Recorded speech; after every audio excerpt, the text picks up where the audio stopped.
The latest. Thank you for your love and support. I appreciate you all. Those who are liking, sharing, commenting. Wherever we go, people are using their own language, which is the identity.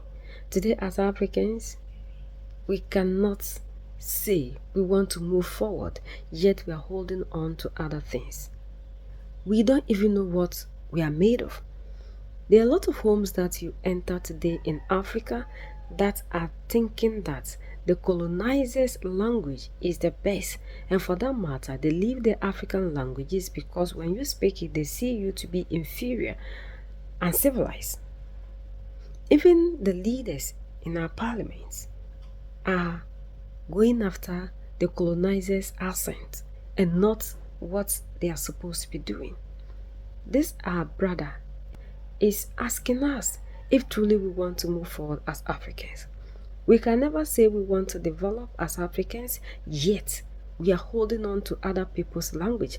Look at what happened in Nigeria recently as we are fighting to decolonize, and like Mali, Niger, and Burkina Faso are throwing these foreign languages away. Nigeria is still adding, claiming that now Chinese language.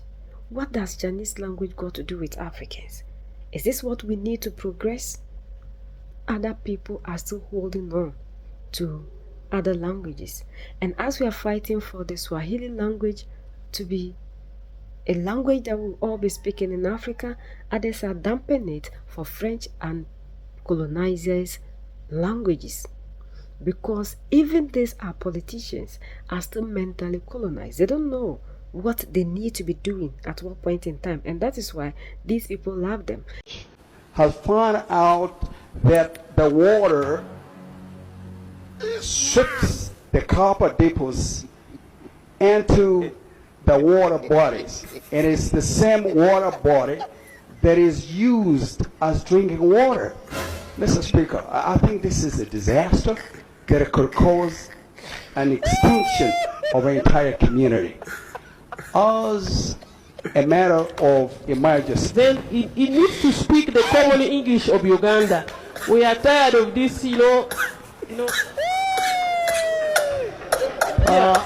give us a paper and we follow word by word because English is too much. We are just from campaign. So, Honorable, is it not procedurally right that it comes with a paper? Because this. Even a foreign language cannot be used by a country to develop. And you are speaking English now. That is the issue. That is the product of our education system. If I speak my native language, the African, other Africans will not understand it. That is the disconnection that exists. I speak 4 different languages. But if I speak those languages, I can only communicate with people in West Africa.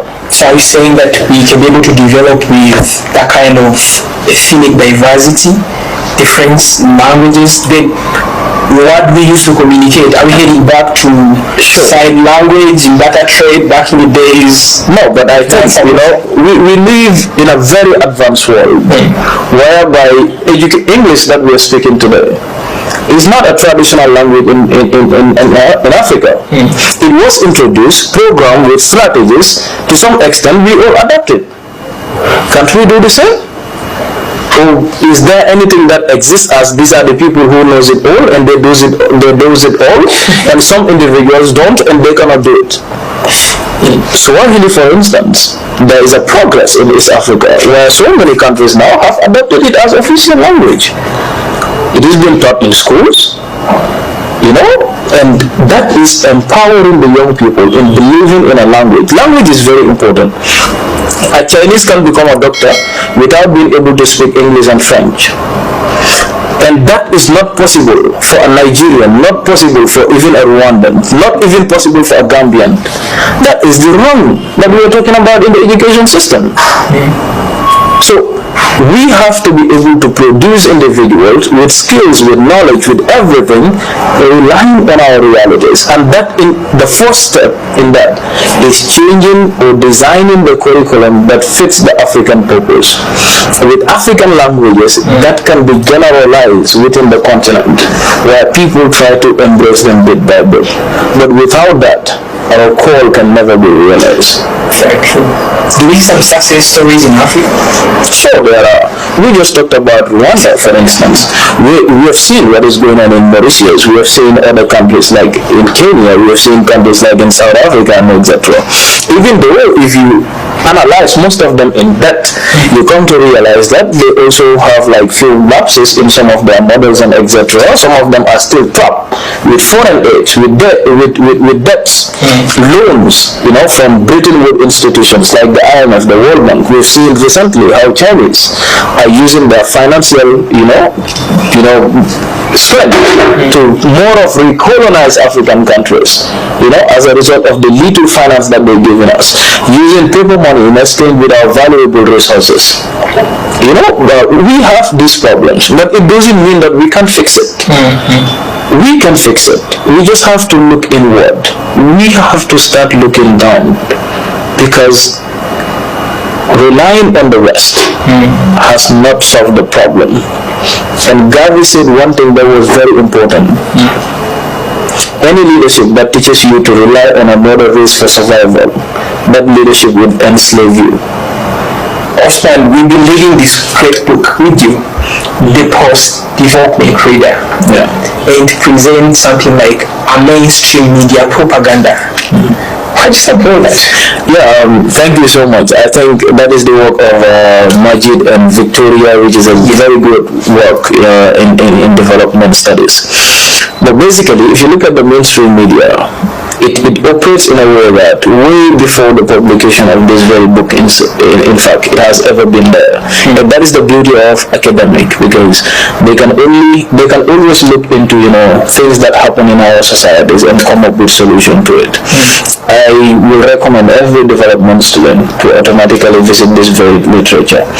Now, looking at the mainstream media, we have been portrayed as a continent in a way that there is no life in this continent.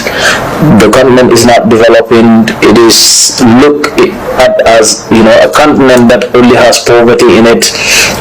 These are the images shown by the outside world about Africa, and this image must change. It must change in a way that if an image portrays poverty, it doesn't attract investors to come. Africa must have an image that attracts investment, not foreign investment, but investment by Africans themselves. We have so many individuals living in the diaspora, and that is why I always make this call. Africa is the future for investment, but Africans have to take the lead in it. And I'm saying this because if you look at the mainstream media today, we have millions of people living in the streets of America as homeless. They do not want us to see that. They don't want us to see poverty existing in European countries. We've seen how Britain is. We've seen, how Italy is. We've seen how some of these countries are. They have their own issues that they find it difficult to solve among themselves. Just one example. Look at how the Ebola epidemic was portrayed, and Africans were portrayed during this crisis or during this disease outbreak. And what happened when the COVID was killing people in the Western world? These images were not shown. So that is why it's high time for us as Africans to develop media outlets among ourselves, and medias that are not in line with our principles, with our agendas. We have to kick them out of the continent. It's either they be neutral and show the beautiful part of the continent as well, or else they stay in their own countries. That is the fact. But we cannot just be here and being portrayed in a way that, as if there is no life. So they have to be neutral. And if you look at this very book, you will understand how media has a role to play in balancing power at the international level. That is why you see all these so-called superpowers have a media outlet that propagates their own agendas, even though sometimes they are built on, promises that are not even materialistic. So we must be aware of this. And the mainstream media have been the cause of most of the problems in Africa. They portray the Western world as if everything there is perfect, brainwashing the youths who doesn't have time to look in depth as to what is happening. And therefore, we've seen Africans dying in the Mediterranean Sea. We've seen Africans dying in refugee camps in Europe. We've seen Africans being sent to prisons. Innocent people treated differently just because they are in different continent or just because of the color of their skin. So all these things are happening because of the mainstream media. So we must be aware of it now. Develop media outlets and build up a network among themselves, and they have the African agenda forward. Then Africa can have a single voice. A single voice for Africa. Africa 24 is indeed a great media. I think those are some of the individuals that we really need to empower, and making sure that Africans invest in media outlets like this so that they can have the opportunity to extend their channels across the continent and even beyond the continent to make sure that Africans are informed with the best things happening in the continent as well. But if we don't know what is happening, we find it difficult to embrace it. So media is very important. It is one of those most important instruments that you can use to change a society, because the first step in realizing a development model or a development agenda is through communication. And communication has to be built in a way that it is persuasive in nature, whereby it can ignite the spirit of participation, the spirit of responsibility in an individual, for them to take up visions as collective in a particular society to make change. So media outlets owned by Africans in the continent must be empowered to support the. And Africans, we can never develop, we can never move forward if we continue to be speaking the language of other people. Chinese are using their language, the Russians, the Koreans, the French, the Germans. It is only the African. You can see even how our leaders, when they go to parliament, that they need to think critically and discuss critical issues. All that matter to them at that point in time is English, the accent. And even some of you, when you come here, you are here to mark my grammar as if I am a British or I am an American. This is not my mother tongue. I speak the language as I please, and my accent depends on my mother tongue. So we need to understand that Africa can never move forward if we continue to be chasing unnecessary things. English doesn't change a nation. They gave us their language and took our resources. So today the African is busy fighting for how to be able to speak good English, correct English, accents, phonetics, instead of fighting for the resources. What do we need English for? Do English develop nations? So why should you, an African, sit here and you want to move forward, you want development, yet all that matter to you is how to be able to speak correctly? And you can find us fighting among ourselves, claiming this nation speak bad English, this one speak good English, and there are some countries, when it comes to that, they are perfect. When the white man is busy taking your resources, and when you finish, you are the same person who sit and be tagging your leaders that they are corrupt. And during elections, we are looking for leaders who went outside of the continent to study, who speak fluent English, who has either British or American accent to come and lead them. And when you finish, you are the same people that are expecting these people to solve the problems of Africa. They can't do that. They learned how to speak English. Now they have become foreign. So everything of theirs is foreign. And that is the reason to which these leaders today are not doing anything but to give you English.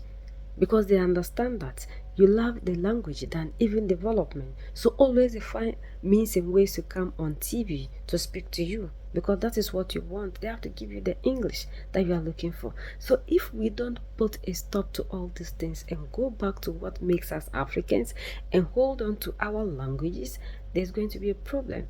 Now you go to African homes and people are practically, especially the so-called educated ones, who are colonizing themselves and their children and their generations to come that they don't know, busy speaking English to their children. Then when the child completes school, you say there's unemployment. Where do you expect the child to get something to do? When your own motive and target as a parent is English. Why should we prioritize other people's languages? We can do it, and we can start by changing everything in Africa, giving back everything of the colonizer. If today Swahili is made and we are all learning it, we can speak to ourselves and understand.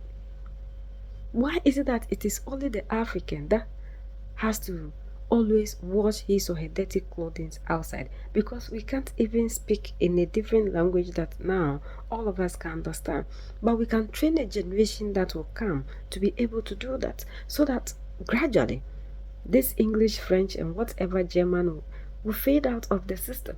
We need to start mentally setting ourselves free. The language is very important, and that is why they give you textbooks with that building factories, industries for you, because you love to read, you love to speak like them. So they give you what you want and not what actually you need. This is the time for all of us as Africans to start fighting for the better Africa we are looking for. And we can only fight for a better Africa when we try to do things that will change the narrative. We need to give back everything that is foreign to these people, including their religion, even though some of us do not want to hear that. But anything foreign that you hold on to and you think you want to develop, it will be difficult, because we can never move forward as a people when we continue to hold on to other people. Our forefathers grew, developed, and did everything and lived happily because they never hold on to anything foreign, including the languages. Now that we are busy killing the languages, what will we pass on to the next generations to come? Because the language is the identity. We are the only ones that can set ourselves free.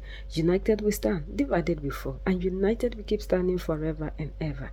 The greatest enemy of the African is mental slavery. So let's decolonize ourselves from mental slavery. Let's keep sharing to educate our brothers and sisters. Together we make African great for ourselves and the next generations that are going to come. So that's the latest around the world and in Africa.